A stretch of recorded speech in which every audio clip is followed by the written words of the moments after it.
What on earth was that from Sweden yesterday? Losing to Kosovo in a World Cup qualifier is nothing short of embarrassing, and serious questions now need to be asked. Not only on the manager, but the whole mentality of the squad. Sweden went into the match needing a statement win after years of underachievement. However, it turned into one of the worst performances in recent memory. Kosovo, who ranked far below Sweden, didn't just edge the game, they dominated. They were hungrier, they were sharper, and they knew how to control the game. And they won 2-0. Sweden looked passive, disjointed, and just completely lacking in any sort of fight whatsoever. Jon Dahl Tomasson was obviously brought in to make a change. However, serious questions need to be asked of him. His formation doesn't seem to be working. His fight he's been putting into the players does not seem to be working. The players don't feel like they're fighting for the badge, fighting for their national team. I just don't understand that. I understand he's got a very young squad, and sometimes it's hard for them to, have that same passion without leadership. But still, this cannot go on. Because starting off a World Cup qualifier against two favourable teams in the group, Slovenia and Kosovo, and getting 1 point from those two games is embarrassing. He's not putting any sort of passion into the team, and there's some sort of soft mentality, there's inconsistency, and they don't know how to dominate games against teams they should be dominating against. It's time to break down the tactics Jon Dahl Tomasson set up with last night, and when you do look into his tactics, the flaws just become so much more obvious. He plays a 5 at the back system. I don't know if it's for defensive solidity or just as a style he likes to play. It's obviously supposed to help defensively, but in fact for us it just seems to be unbalancing it. Both Ekdal and Hien pushed way too far forward, especially when we're attacking, which left us so exposed, having players like Hugo Larsson for that first goal having to track back the whole pitch pretty much, catching up but then unluckily not managing to stop the effort from going in. And of course this happened twice. We conceded 2 counter-attacking goals. And because of this, like Hugo Larsson, Ayari and Seletros having to go to different positions to fill in gaps, they're being dragged out of their central position and we're losing that midfield battle. The tempo and the link-up play completely went out the window once that started to happen. A good way to describe it, I think, is that Sweden's midfield was reactive, not proactive. They were having to change their game off of different people's mistakes and off of just Sweden's lack of playing well, to be honest. Obviously, Kosovo exploited all our mistakes brilliantly, scoring 2 very good counter-attacking goals. And from their side, this is an amazing, obviously, 3 points. And of course, Kosovo were beaten by Switzerland 5-0, and it's a bit worrying that Switzerland, who we're supposed to be fighting for these top 2 spots with, beat them 5-0 and we lost 2-0. It shows how far off we are, and in essence, it almost feels like our World Cup run is over. I know we can get to that second playoff spot. And obviously their counter-attacking goals were not handled brilliantly by both the defenders, the midfielders and the goalkeepers. People tracking back.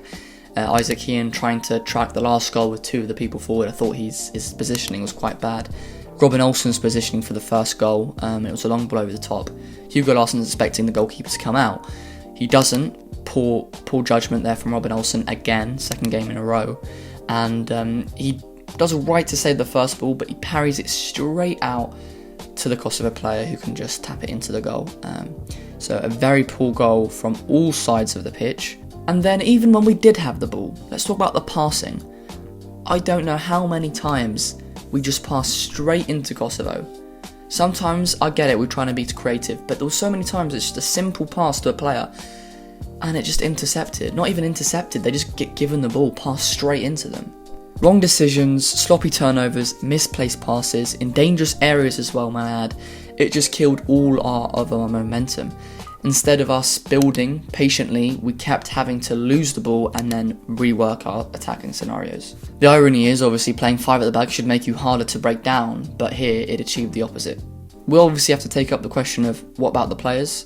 All the blame is not only on the manager, of course the players as well. They seem not to be wanting to fight.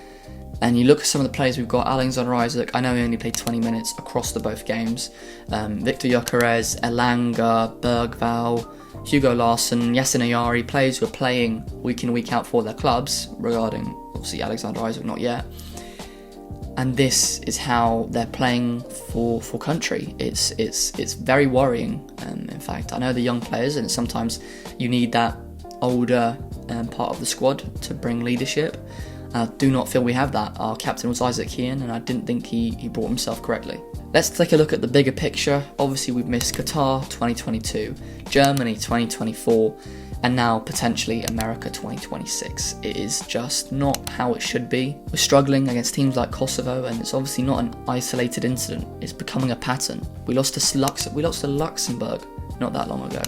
Luxembourg, one of the worst teams in the European Federation.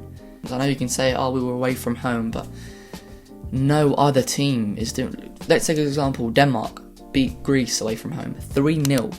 A Greece team who are doing quite well, actually, beating England obviously not that long ago, and they away from home as well, 3-0, easy as you like.